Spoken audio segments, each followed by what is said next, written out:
Okay. And A, B, C, and F. We'll do C. You are an animal rights activist that works as a janitor.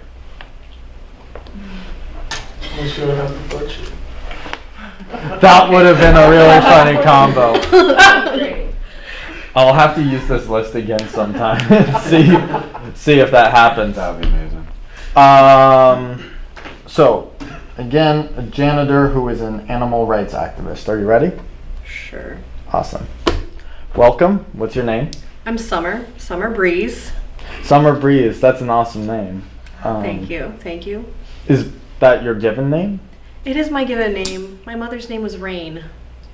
Wow, so you've got like a legacy with that. Yeah, my dad's name was Grass. So it's kind of, I have a sister River. Wow, you're a very nature-centric family? Yeah, I grew up in Anchorage. It was kind of cold and we learned to hunt and I just can't be with my family anymore. They're very earthly and I would rather farm and not hurt animals because they have feelings. You can't eat something that has feelings. How do you do that?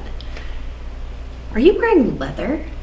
Is that leather you're wearing? It's faux leather, I assure you. I don't believe you. That texture is just, are you wearing cow? Oh No, my gosh. No, I never. Oh my gosh. How could you do that? I think... You guys have air freshener in here? Like, you guys don't mop the floor with the right... It's not Pine Sol. What is that? Fabuloso?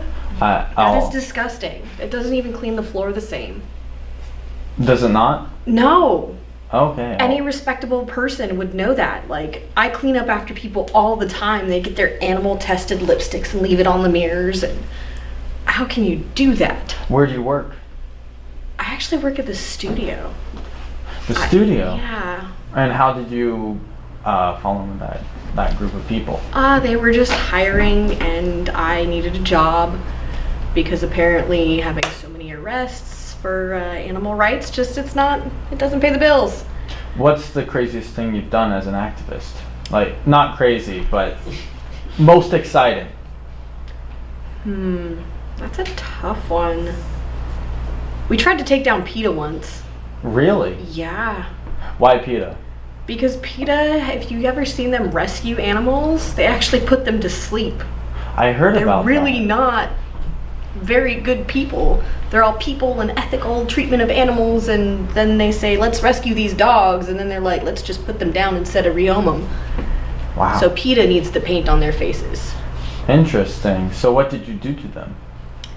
We spray painted everything that we could red that they owned. We had some little hacktivists go into their systems and try to weed out the truth from PETA. Oh. Most of them actually eat meat, Like, I've been in their trashes, they eat meat. That's very surprising. I take out their trash so I would know what they're eating. Wow. Do you know how much chicken they eat? And it's not cage-free. Really? Yeah, they're not free-range chickens. That's despicable. It is very despicable. And they were wearing leather shoes. Like, who does that? How did you get into animal activism? Have you ever gutted a deer? No. Have you ever hunted a deer? No. They scream, They don't like it. They have feelings. So you were like traumatized by these like early childhood memories of killing a living thing and like... Yeah, my dad made us hunt. You? We had to like bow hunt, and if you didn't kill the deer, you had to run after the deer and like slit its throat so it didn't suffer. And then my dad's like, it's the circle of life, it's nature. He's like, they eat grass, we eat them, and then we fertilize the grass, and then they eat that, and it's just... The screams, man, the screams. It's just awful. Wow. And why did you become a janitor?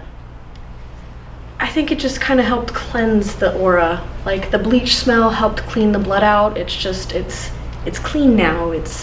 There's nothing left. It's back to the earth. Would you describe yourself as a germaphobe? Sometimes. I mean, you can definitely tell when people's hands aren't clean and you don't want them touching you. And have you seen the underside of toilets? It's like, God, can you just aim? Like, seriously, the toilet's right there. You pee next to the toilet or you have the backsplash. Like, what is going on there? Oh, that's crazy.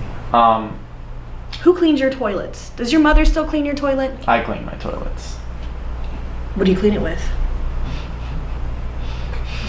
You got me.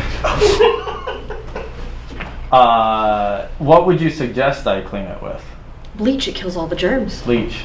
You have to have like the good toilet brush that has the angle to get up underneath. You can't just use a regular rag. It has to be like the microfiber ones. I've heard of those. Do you have a pet?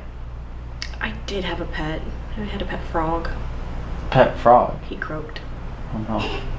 Well, thank you very much. Okay. You are an engineer with anger issues. Cool. Welcome. Hi. Hi. What's your name? I'm Phil. Phil. So tell us about yourself, Phil. Well, you know, I grew up in a very strict household. Both my parents were police officers. They put a lot of pressure on me as I grew up.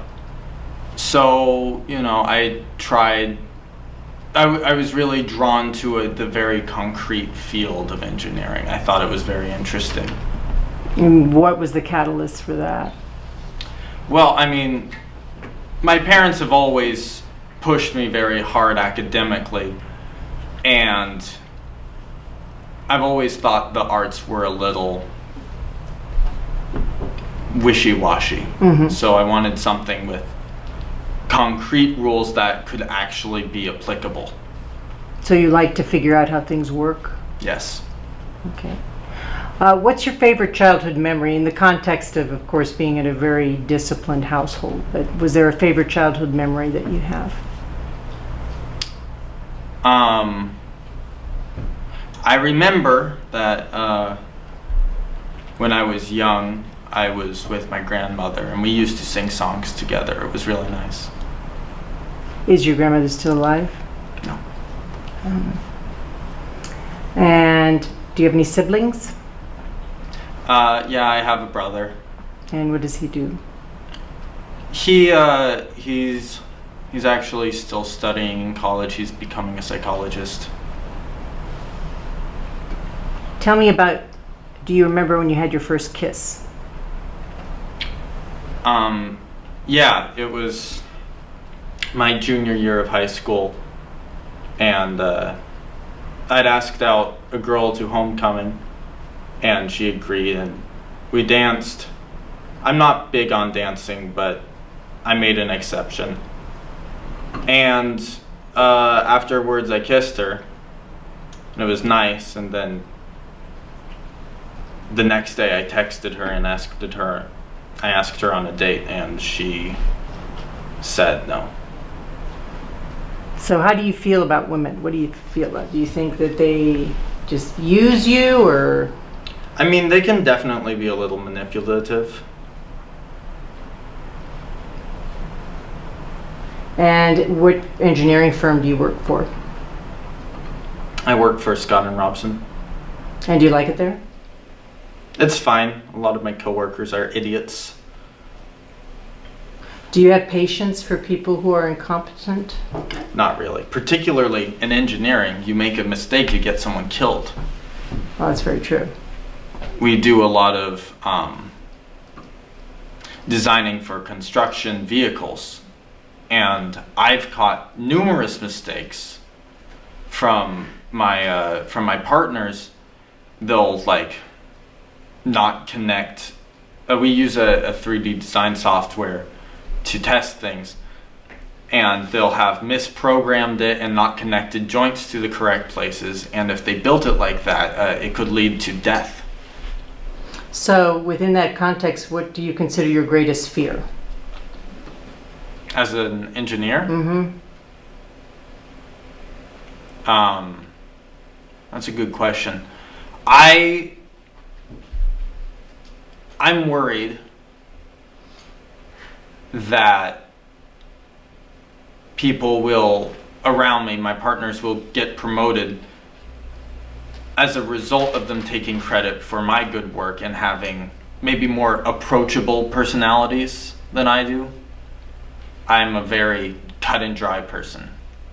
And do you think that's not understood or appreciated? I don't think people appreciate it. People are much more interested if, you know, they can get a drink with you or have a fun conversation, but that's not really applicable to our field. That's not what it's about. Mm-hmm. When you die, how do you want to be remembered?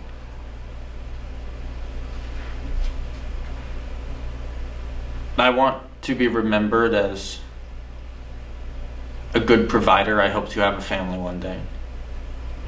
I want my grandchildren to think fondly of me.